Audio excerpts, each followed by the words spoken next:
এই নৈত্যবাজে এড়ামলায় অর্থওয়ালায় সরকার লাই ক্ষমতা লাই বুড়া বন্ধে পারিবে না ওই ঈদমনি থেকে পেকুয়া বাঁশখালী পটিয়া আনোয়ারা পর্যন্ত টানেল পর্যন্ত কর্ণফুলী ব্রিজ পর্যন্ত 4 লেনে উন্নীত হোক সেটা চান নইলে হইবে করবে না হয় কারণ ওই সড়কটি মাতারবাড়ি সমুদ্র বন্দর থেকে সংক্ষিপ্ততম সময়ে চট্টগ্রাম পৌঁছা যায় বন্দর টু বন্দর বন্দর থেকে বন্দর সেই বন্দরের পরিকল্পনা আমার বাসায় বসে হয়েছিল সরকার 14 কোটি টাকা ব্যয়ে 2001 সালের বিএনপি সরকার সমীক্ষা পরিচালনা করে জরিপ কার্য শেষ করে স্থান নির্ধারণ করে তারপরে আমরা বিদায় নিলাম তখন থেকেই মহেশখালী সেতু নির্মাণ সমাপ্ত করে পেকুয়ার উপর দিয়ে সেই বাঁশখালী আনোয়ারা পটিয়া সড়কটা করেছি আজকে বন্দরের জিনিসপত্র যেতে পারে লম্বা লম্বা কথা বইলে বোধহয় তারাই জানে না হদে ঈদমনির দি বাগগুজার হয়ে বিল ফাটাই যে রাস্তায় খেলা হয়ে যেতে ইয়া খেলা লোক গিটার হয়ে না যিনি তার আগামী 50 বছর পরে চিন্তা করিব এই আল্লাহ রহমত আয় চিন্তা করিতে আরো 50 বছর আগে যাই হোক রাস্তা আর কেউ বাকি নেওয়া যায় একতা বাজার হইতে মংনামা পর্যন্ত ইও আর ভুল কথা আর বাম বরবিলের মাজত দি সমুদ্রের মাজত দিয়ে হতে রাস্তা গুলো যারা খরচ যাইগুলা বাইন্দেশ্বর স্টেশনে তো মানুষজন আরে গাইল দিয়ে আর রাস্তাও মরে গিয়ে ইয়া ইবো বাসি আছে উইবো ডবল ইয়ে খেয়াল লই আবার বুঝছে না ইবো আঞ্চলিক মহাসড়ক আজ এতে রুট ডিপার্টমেন্টের দায়িত্বে আসিলাম ইয়ার আগে এদেশের রুট ডিপার্টমেন্টের রাস্তা আছে এখন হইয়ার বিল শিওর গাড়িতে বড়ই চলে দিয়ে আসা পর্যন্ত ইবা হইছে তাই রুট ডিপার্টমেন্টের মধ্যে গলা কি করে এলজিডিতে দিয়ে রাখবার করছি ইবা ওনারা হঠাৎ ইনশাআল্লাহ ডাইরেক্ট বান্দরবান তৈরি মহাসড়ক করবে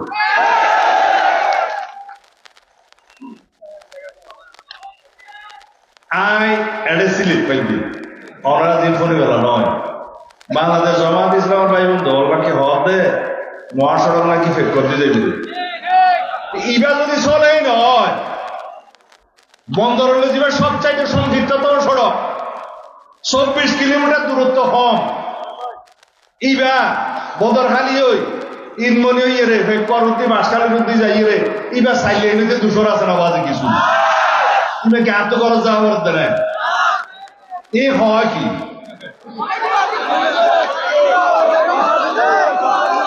আরো বাকি আছে বাবা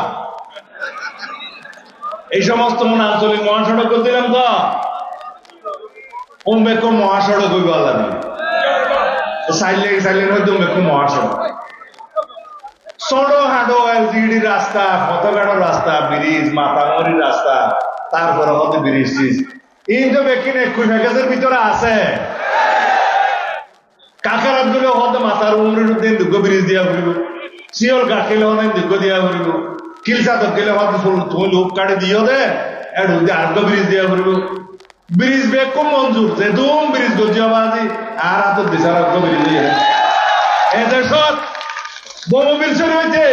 বদরখালী পর্যন্ত কোড়াখালী হইতে রাজাখালী পর্যন্ত যেদম ব্রিজ গজি ওম বনিয়ে হইতে হ শান্তি আইব ওটা বনিয়ে আইব দে হতা বই লইব না যাই হোক মাতার বাড়ি সমুদ্র বন্দর লইয়ের হতাশার রহমনি মাতার বাড়ি সমুদ্র বন্দর হইতে বদরখালী যে আরোগ্য ব্রিজ হইয়ে জায়গা 13,000 কোটি টাকা দিয়ে রে ভাই চাইলে পর্যন্ত রাস্তা করো আমরা হইতে না পৃথিবীর সব সাইডে ব্যয়বহুল রাস্তা বেশি দিয়ে খরচ করো কিন্তু এবার লই যদি এই চকরিয়া বাইপাস করি ফুগতি করি মাথা মরে দি আরোগ্য অবস্থায় সে দুদি উন্দি বাইপাস হলে শহর দহন হইব ইয়ানোর সুজানো হইব অবরবর উন্নয়ন নইব চাই নেই যারা চিন্তা করছে না কি হইব ইনশাআল্লাহ। এখন এর দূর পর্যন্ত আই ঠিক কেনি বাকি আর রইল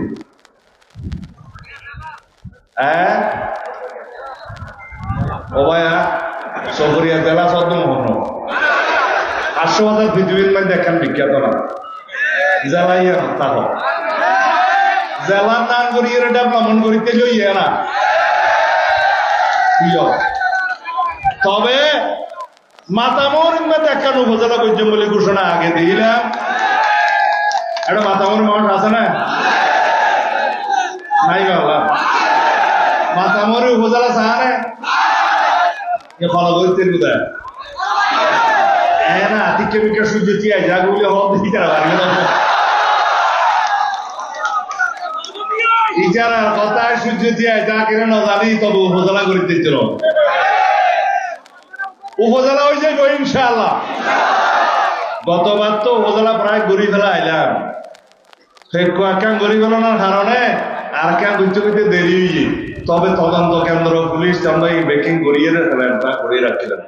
মনে হতো গোয়ালা নাও মিলে তো উপজেলা ঘুরে দেখতে পারি এবার ওই বেলা দিলে একখান উপজেলা আলাদা হইলে ইয়ার রোগীও লোক কমিব এডিয়ার মানুষের সেবা বেশি করে পাইব। হ্যাঁ যা মনে হয় আর নহল বইয়া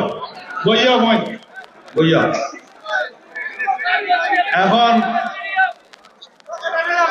এখন আর কিছু কথা হই ঋণ নহইলে অনরা যাইয়ে অবশ্য বাড়া যে বই হই দেবা আর দেশের আর কি বুঝম এদেশের জনগণের আর কি বুঝম এদেশের সমৃদ্ধিলা কি বুঝম আর নেতায় কি হই আর নির্বাচনী ইশতেহারের মধ্যে কি হই আজিও যদি ইশতেহার লম্বা চড়া কথা সংক্ষিপ্ত পাবে না হই তাহলে খরচ আদায় গুনবা আর নেতায় হদ দে দীর্ঘ 17-18 বছর নির্বাচনত তাইতে বাধ্য হইবার পরে প্রত্যাবর্তন নেতা করছে হয়ে দেয় আমি একটা স্বপ্ন নিয়ে এসেছি আই হ্যাভ এ প্ল্যান আমাদের একটি পরিকল্পনা আছে এই দেশের মানুষের জন্য এই দেশের জন্য কি সেই পরিকল্পনা সেই পরিকল্পনা হচ্ছে যে পরিকল্পনা আমরা 31 দফার মধ্যে ঘোষণা দিয়েছিলাম তার সাথে তাল মিলিয়ে বাংলাদেশের মানুষের ভাগ্য উন্নয়নের পরিকল্পনা বাংলাদেশের সমস্ত রাষ্ট্র কাঠামোর গণতান্ত্রিক সংস্কার করা হবে সংবিধানের গণতান্ত্রিক সংস্কার করা হবে এই দেশের সমস্ত সেক্টরে কমিশন করে সমস্ত সুপারিশ মালার ভিত্তিতে এই দেশের সুশাসন নিশ্চিত করা হবে সাংবিধানিক অধিকার গণতান্ত্রিক অধিকার বাস্তবায়ন করা হবে কথা খুব কঠিন আরো সোজা বাংলা হইতে গেলে এই দেশ যাতে আর কোনদিন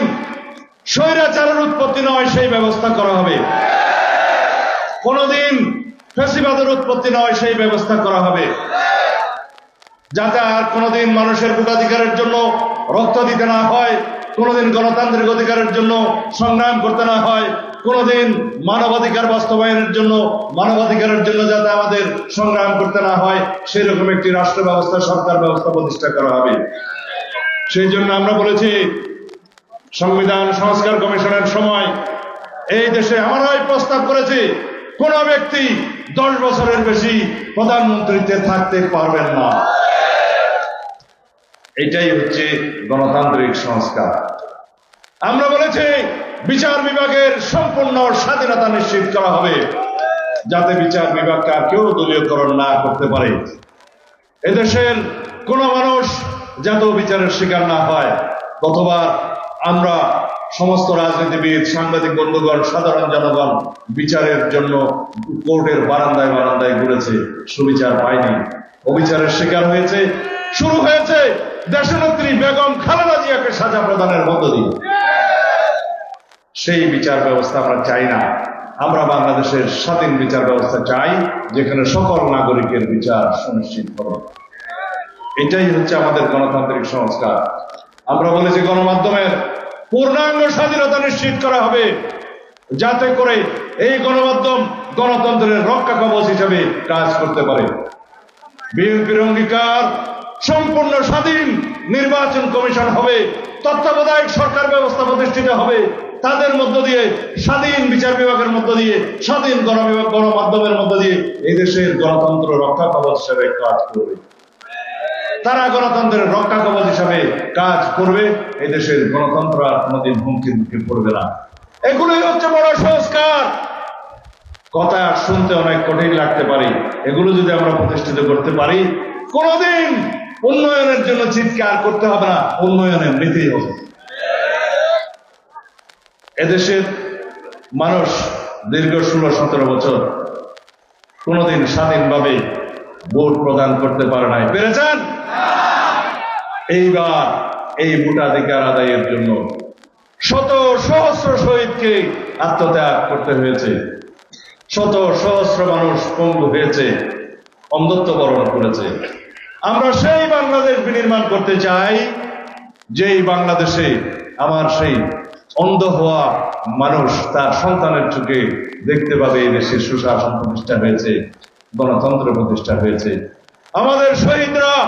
সেই স্বর্গ থেকে জানে এই প্রিয় মাতৃভূমির স্বর্গ থেকেও দামি, কিন্তু সেই মাতৃভূমিকে আমরা যদি স্বর্গে পরিণত করতে চাই, তাহলে আমাদেরকে এই দেশের গণতন্ত্রকে সুপ্রতিষ্ঠিত করতে হবে। আর তাই যদি চান সারা বাংলাদেশে ধানের শীষের পক্ষে সমস্ত প্রার্থীদেরকে ইনশাআল্লাহ আমরা জয়যুক্ত করব, তাহলেই বাংলাদেশের সুশাসন প্রতিষ্ঠিত হবে। আর একটা পার্টি আসছে বাজারে, বলে এইবার একটা ভোট দেন, কোরআনের পক্ষে বিজয় হবে, ইসলামের পক্ষে বিজয় হবে, জান্নাতে যাওয়া যাবে। মানুষ বুঝে গেছে তাদের প্রতারণা, কারণ আল্লাহর কাজ বন্ধা করতে পারে না। এখানে ইসলাম উঠে দাঁড়ায় নাই। আমরা এই দেশের ধর্মে বর্ণের ভিত্তিতে কোনো বিভাজন চাই না। আমরা সেই দল, যেই দলের নেতা বাংলাদেশ জাতীয়তাবাদী দলের প্রতি